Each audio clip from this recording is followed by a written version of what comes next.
Minuto Chiapas, el podcast. Es hora de Minuto Podcast. Qué bueno que están con nosotros porque hoy tenemos a un biólogo que seguramente conocen, han escuchado de él. Es muy popular. Yo ya le decía hace un momento que es prácticamente un artista ya, ¿eh? Entonces lo trajimos a Minuto Podcast para que lo conozcamos un poquito más y también para que conozcamos un poco, pues sí, de su trabajo, pero también de la importancia que es, pues, hablar un poco de la fauna, porque nos dicen fauna y pensamos generalmente en mascotas, pero también hay otro tipo de fauna. Hoy vamos a platicar. Biólogo Carlos Alberto Guichard Romero. ¿Cómo está? Un gusto saludarte, Mari. Muy bien, muy a gusto con ustedes. Biólogo, hace rato estábamos platicando que usted definitivamente es ya una personalidad dentro de los medios de comunicación porque lo buscan mucho cuando tienen los periodistas prácticamente cualquier duda de lo que tiene que ver con la fauna, con la naturaleza, a veces también las plantas, de todo un poco. ¿Cómo se siente con eso, biólogo? Bueno, realmente yo tengo una vocación muy grande por la biología, particularmente por la historia natural, por la naturaleza. Desde niño he leído mucho acerca de esto. Tuve el privilegio de conocer a don Miguel desde niño, don Miguel Álvarez del Toro, el que fundó el zoológico, y nací en el campo, entonces tengo una vocación nata por la naturaleza y eso me ha hecho como un ávido conocedor de la naturaleza y entre más conoce uno, más necesidad hay de saber más aspectos para poderla interpretarla y hacerlo de mejor manera. Y ya desde el punto de vista profesional, pues he tenido el privilegio de trabajar prácticamente toda mi vida, salvo una pequeña parte que desarrollé en la UNAM y otra pequeña parte en la Comisión Nacional de Áreas Naturales Protegidas, pero realmente mi vida profesional ha transcurrido en el zoológico y eso ha hecho que tenga la oportunidad efectivamente de tener contacto con muchas personas, tener contacto diario también con la gente, con el público y estamos muy claros que una labor primordial en nuestro trabajo no solo es adquirir conocimiento, sino poderlo transmitir, pero por el bien de la fauna, de la naturaleza, de la conservación. Entonces, yo creo que por eso me conoce tanta gente, ¿no? Aparte de que pareciera que usted es como un libro abierto y con muy buen carácter, porque de repente también encontramos a personas que saben mucho, pero que pierden un poco más rápido la paciencia, ¿no? Entonces, por eso también es usted muy popular. Biólogo, me decía que usted nace en un ambiente como campirano. ¿De dónde es usted? Yo soy chiapaneco. Tengo carita de otra cosa, pero soy gente de Parezco campo. extranjero, dice. Sí, me crié comiendo tortilla y pozole, así que nací en el municipio de Juárez, aquí en Chiapas, en la zona norte de Chiapas. Mi papá se dedicó toda la vida al campo. Él se dedicó junto con su familia al cultivo del cacao en un inicio y posteriormente combinaron el cultivo del cacao con la cría de ganado y toda su vida de mi papá se desarrolló en el campo. Nosotros nacimos en un rancho, el rancho se llama Alejandría, por cierto es un rancho popular porque aparte que lo visitó don Miguel para hacer estudios durante mucho tiempo, lo hemos conservado mucho, entonces recibimos visitas también de muchos investigadores y aparece en muchas publicaciones. Bueno, en ese rancho nacimos, nos criamos. Yo desde niño me les perdía a mis papás para irme al campo a recolectar animalitos. Me fascinaban las tortugas de agua dulce. Tenía mis tortugas en la casa. Recogía unas, las tenía un tiempo, las liberaba, traía otras y ese eran de mis hobbies de niño. Y aparte de todo lo que hace un niño en un rancho, ¿no? Ayudar a arriar las vacas, los becerros, a ayudar a cortar el cacao, a secarlo, a hacer muchas actividades. Entonces, esa parte de tanto contacto con la naturaleza, obviamente que me marcó mucho. Y cuando yo tenía alrededor de 5 o 6 años, por ahí de 1967-68, llegó don Miguel Álvarez del Toro a esa zona porque estaba con la necesidad de ubicar un lugar donde pudiera hacer un centro para estudiar y recuperar los cocodrilos de pantano que prácticamente se estaban extinguiendo en esa época por la sobreexplotación. Y después de recorrer toda la zona norte de Chiapas, le fueron diciendo que había un lugar que era ese rancho donde había lagartos y probablemente ahí podía ser. Llegó al rancho, mi papá le dio todas las facilidades y desde ahí hizo un trabajo muy importante, don Miguel, para la conservación de los cocodrilos y otra labor más de investigación. Y desde ahí también tuvimos la oportunidad como familia, y a mí en lo particular que me interesó tanto la naturaleza, tener un contacto permanente con don Miguel. Me marcó para estudiar la carrera de biología. Yo todos los niños dicen de pequeño que van a ser bomberos, van a ser policías. Yo desde niño ya decía que iba yo a ser biólogo, ¿no? Oiga, biólogo, pero ¿por qué biólogo y no médico veterinario, por ejemplo? Porque a pesar de que me apasionan y me gusta mucho, de hecho lo hago de manera personal, le doy seguimiento a la propiedad que nos heredó mi padre en la crianza de ganado, caballos. Eso me fascina, me encanta, pero realmente a mí siempre me llamaron la atención los animales de campo, los animales silvestres. Me iba a recolectar lagartijitas, culebritas, ese tipo de animales, las aves, en fin, me llamaron mucho la atención. Siempre estuve muy, muy prendido y curiosamente somos 5 hermanos, 4 un poco más grandecitos y uno más pequeño que nosotros.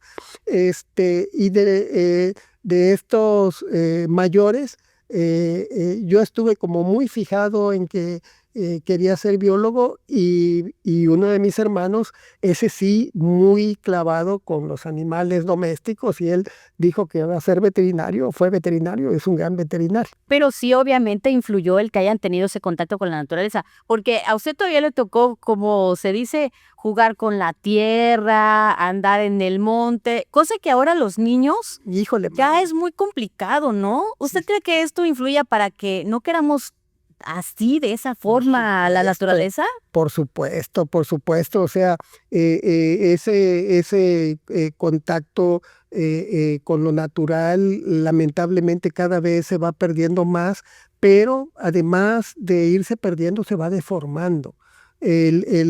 Nosotros teníamos un conocimiento muy claro desde pequeñitos. En el rancho sabíamos que habían nauyacas, animales venenosos, sabíamos cómo identificarlas, cómo no tener problemas con ellos, y no teníamos la necesidad de irlas a buscar para irlas a matar, ni nada de eso. Identificábamos un alacrán de una mariposa o de un animal que pudiera causarte alguna picadura y eso, y vive y convive uno perfectamente con eso en el campo. Lamentablemente esto se ha ido deformando y se ha ido perdiendo, y ha hecho que no solo perdamos esa relación con la naturaleza, sino que la hemos vuelto adversa. Ahora, si alguien, y lo vivimos en el zoológico, a ti te toca verlo, que de repente nos están contactando: oigan, se metió una iguana a mi casa, por favor que vengan inmediatamente. Sería un privilegio, un gusto que un animalito de estos llegue y entre a tu jardín, no pasa nada. Oiga, hay una araña terrible aquí enfrente. Pues las arañas comen insectos y no pasa nada. Eso debemos de aprender a convivir con la naturaleza, y eso lo hemos perdido. Y te digo, Peor que eso, lo hemos deformado porque, uy, no, si las arañas, se te va a podrir la mano si las tocas. O sea, todo eso lamentablemente hemos perdido y justamente en el zoológico es lo que nosotros buscamos poner en su justa dimensión con la gente. Biólogo, y usted, al ver todo esto, o sea, ¿qué piensa o qué le gustaría hacer? ¿Hace corajes con este tipo de temas? ¿Cómo lo compensa? Porque yo nunca lo he visto enojado. ¿Se enoja el biólogo Guichard con estas cosas en realidad? Bueno, algunos de mis compañeros ya me han visto enojado, pero saben qué es lo que me hace enojar. A mí me hace enojar que se trate mal a un animal. A mí me hace enojar que no se alimente adecuadamente o no se cumpla con una obligación que tenemos de seres que dependen de nosotros, o que se agreda. Ese tipo de cosas sí me hacen enojar. Todo lo demás no. Y además también hemos aprendido a lo largo de la vida que las cosas cuando se hacen de buena fe, de buena voluntad, siempre tienen que ser bien recibidas. Todos somos seres humanos, todos nos equivocamos y tenemos que aprender eso. Y también debemos de aprender que somos parte de una sociedad y que debemos compartir también nuestros éxitos y nuestros fracasos. Obviamente poniendo muy en aparte las cosas que se hacen de mala fe y que se hacen mal o se hacen por descuido y demás. Ahora, el tener como tú dices, un buen carácter o una mentalidad positiva, creo que también eso nos lleva cuando estamos satisfechos con lo que hacemos.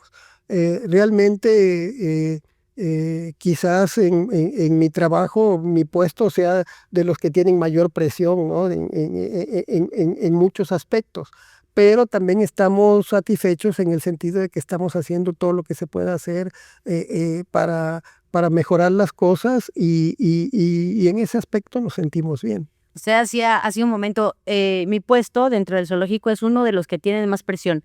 Y una de esas presiones considero que es el que de pronto las personas piensen que ahí los animales no se van a enfermar nunca, no van a envejecer, no van a cumplir el ciclo que cumplimos todos, ¿no? De naces, creces, te reproduces, mueres. O sea, ¿cómo lidiar con este tema? Porque sí es una de las cosas quizá más criticadas, pero menos entendidas, porque finalmente es como una ciudad también, ¿no? Es que entra ese doble juego que te digo.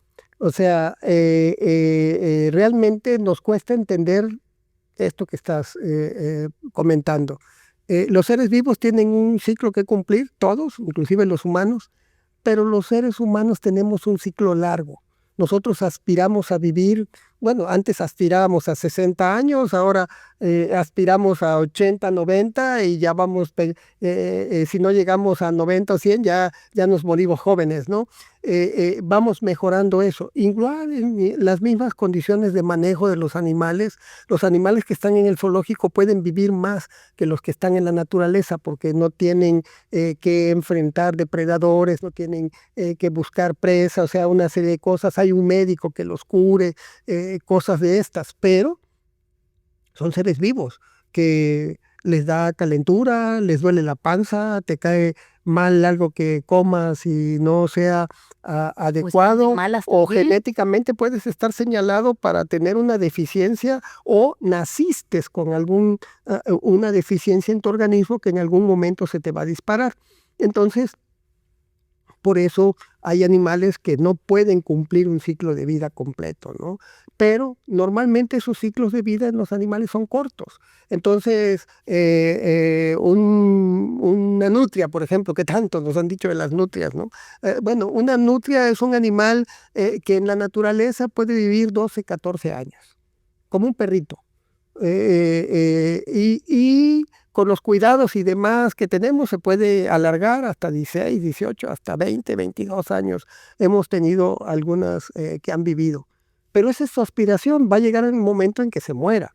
Entonces, y nosotros debemos estar preparados para ir preparando quién va a estar en su lugar, o en su momento vendrá otra para sustituirla o buscar que se reproduzcan para que tengan hijos y las sustituyan. Y es un ciclo. Ahora, en cierto momento puede haber algún imponderable que haga que este animal se enferme o tenga alguna infección. En algún momento, en el zoológico, por ejemplo, tuvimos una descarga de aguas negras subterráneas que llegaron al zoológico, se contaminaron los cuerpos de agua y tuvimos enfermedad en muchos animales, incluidos las nutrias.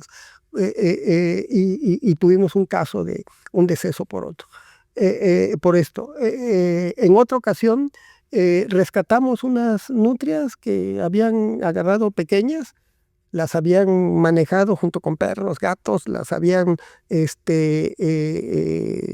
manejado mal, y estos animales de 4 que recuperamos, las 4 estaban mal, 2 haciendo los mayores de los esfuerzos, cuidándoles las 24 horas, medicamentos, haciendo todo lo posible, logramos salvarlas. 2 murieron.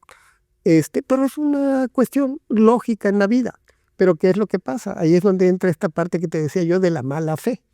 Hay algunos que quisieran estar donde estamos nosotros y la forma de que pudiéramos ser es que nos sacaran a nosotros para que llegaran ellos. Entonces, en medios de comunicación o donde tienen posibilidad, empiezan a decir, es que en el zoológico se les mueren todos los animales, o es que no los cuidan. Y realmente no es el caso. Ahí es donde entra esta parte de mala fe que te digo en la vida, pero... y así pasa con todos los animales, tapires, jaguares, un caso muy sonado de un jaguar, ¿recuerdas? Que fue rescatado en un operativo, un animal que lo veías y aparentemente el animal estaba O sea, por bien, fuera se veía se veía bien, ¿no? lo veías bien. Cuando llegó nos preguntaron, bueno, aparentemente se ve bien, vamos a ver cómo va reaccionando. ¿Y qué pasó? A los 4 o 5 días, a la semana de estar ahí, empezó con un problema renal, empezó a agravarse una situación. Le luchamos, hicimos hasta lo imposible, pero este animal ya traía orgánicamente unas fallas en su organismo que no eran revertibles y terminó muriendo. Entonces, estos animales, pues quienes no tienen la experiencia, las capacidades para alimentarlos adecuadamente, manejarlos adecuadamente, pueden quedar con esas secuelas. Y al morir este animal, es que todos se les mueren, no es posible. Bueno, para que sepan, los récords de longevidad de jaguares en cautiverio los tiene el SOMAT. Hemos tenido jaguares de 26, 27 años de vida en el zoológico. Tenemos ahorita nuestro máximo estrella, y váyanse preparando, Jock, el jaguar negro, es un animal que ya va llegando a los 20 años de vida. Su límite de vida en la naturaleza son 18 años. Entonces ya está viviendo más y va a vivir más seguramente porque es un animal sano, muy bien cuidado y demás, pero que tienen una vida limitada. Y así pasa con eso y con otros muchos animales. Pero lo interesante de que nuestro zoológico tiene un equipo altamente calificado de médicos veterinarios, de biólogos, que estamos día y noche cuidando los animales para que ellos estén bien, ¿no? Es como si quisiéramos que el ser humano viviera 200 años, ¿verdad? Sí, bueno, yo creo que para un médico debe ser muy difícil y muy frustrante. Para mí lo es. Alguna vez alguien me decía, biólogo, yo casi nunca lo he visto llorar.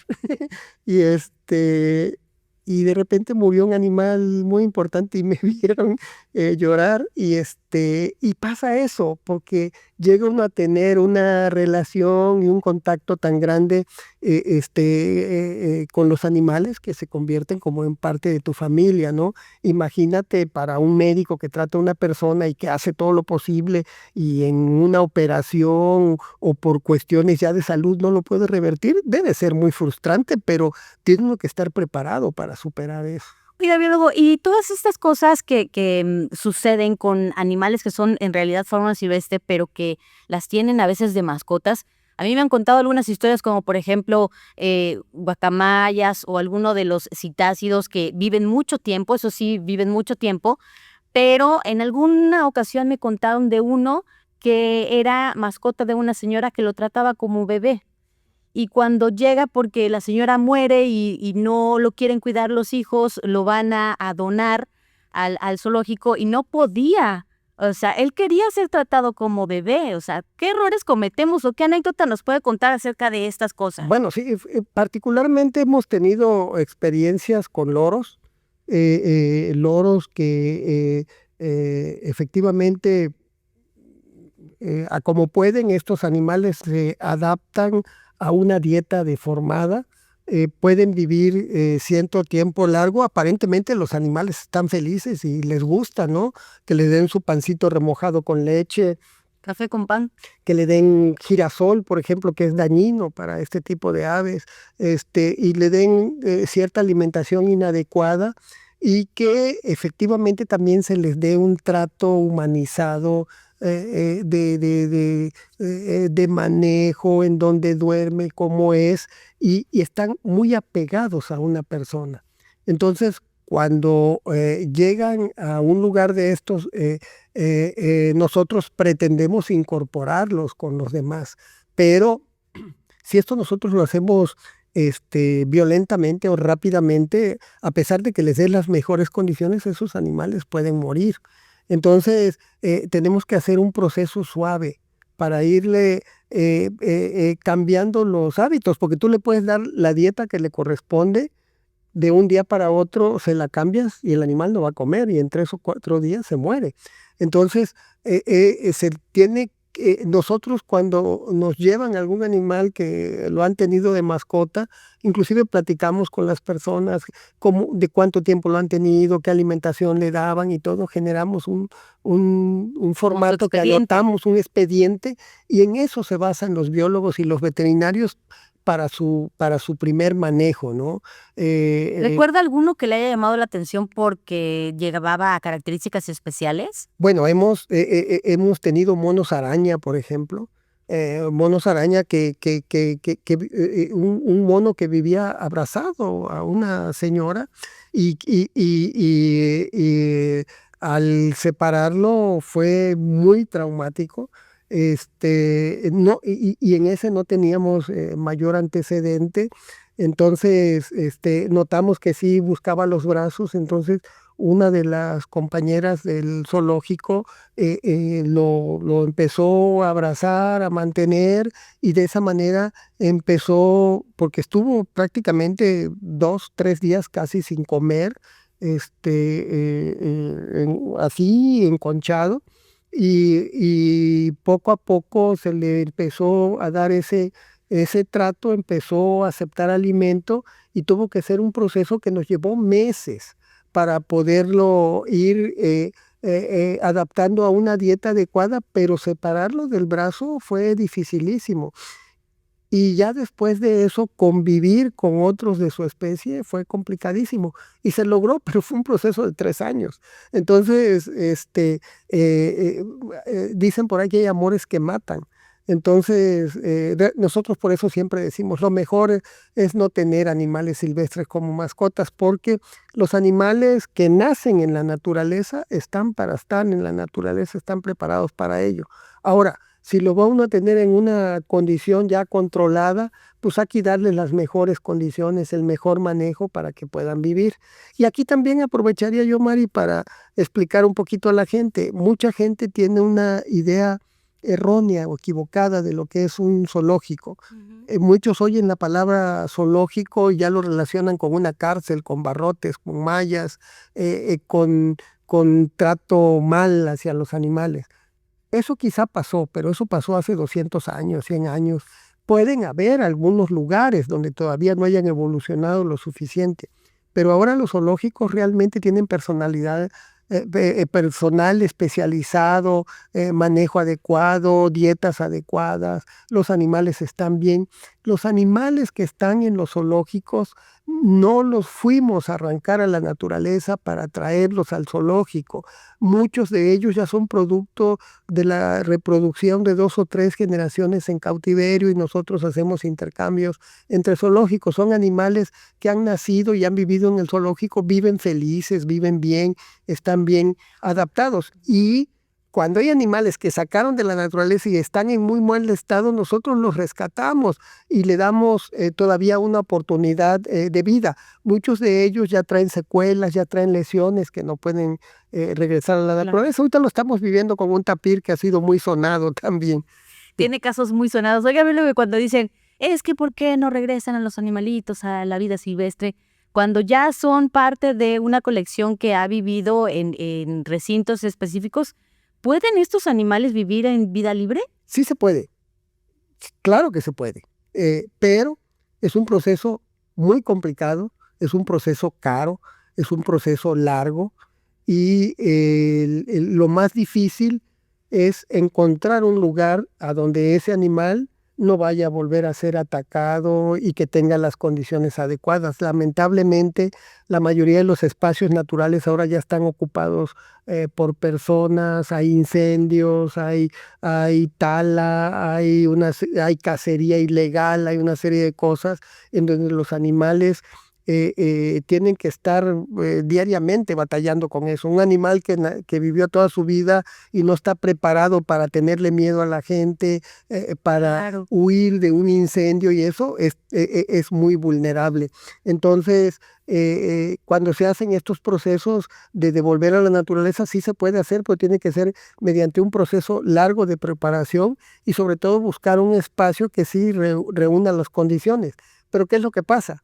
Cuando tú encuentras un espacio adecuado, pues hay animales de esa especie en ese lugar y llevar un individuo que no es parte de ese lugar lo va a enfrentar con los que están allá para encontrar un espacio. Entonces, es complicado, pero cuando es necesario se hace, porque hay animales que están disminuyendo demasiado sus números en la naturaleza, entonces sí es importante llevar algunos individuos para que no se extingan, ¿no? Biólogo, y además del zoológico, ¿qué hace en un día, en su vida diaria, cuando no está en el zoológico? ¿Cómo es Carlos Guichard? Mira, realmente soy una persona más común que corriente.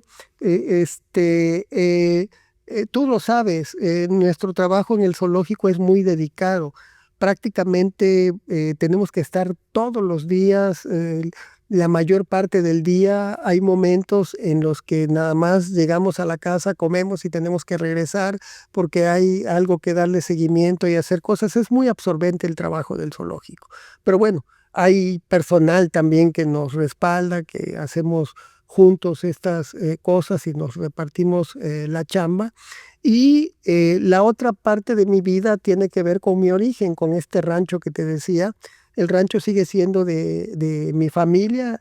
Yo, el tiempo que me queda aparte del zoológico, el día de descanso que tengo, se lo dedico a ir al rancho, a ver las cosas que están bien. Afortunadamente, allá hay personas que nos apoyan, pero tiene uno que estar al tanto de eso. Y el resto de ese tiempo es exclusivamente para mi familia. Yo tengo una familia muy unida, mi esposa que también es bióloga, 3 hijas y el tiempo... ¿Ninguna bióloga? No, artistas.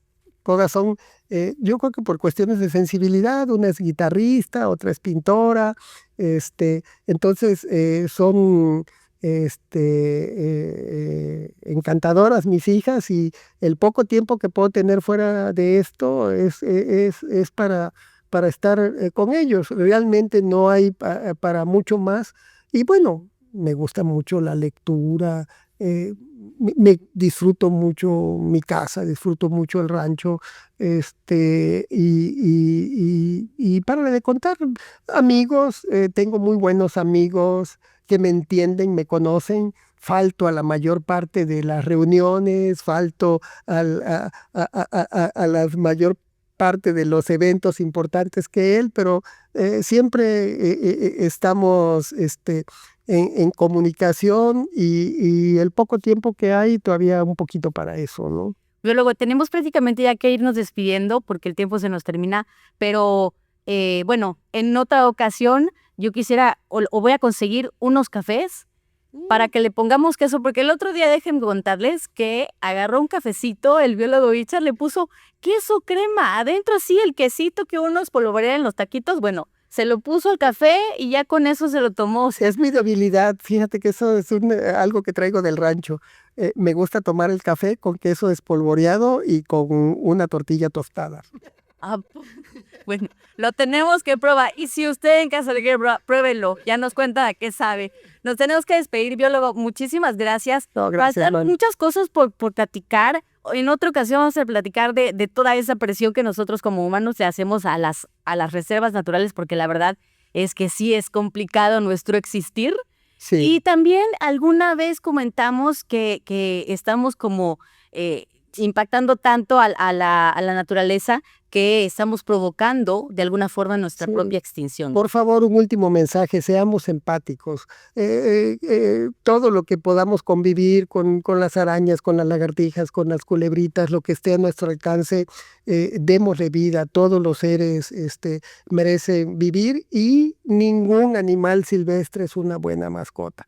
Quien quiera un animalito para apapachar, para quererlo, para eso están los perritos y los gatitos que son extraordinarios. Perfecto, pues ahí está, ya lo ha dicho el biólogo Richard. Yo por lo pronto me despido, pero les agradezco el haber estado con nosotros. El Minuto Podcast, posteriormente tendremos más invitados y por supuesto los estaremos esperando más en el Minuto Podcast. Me despido, hasta luego, bye. Gracias.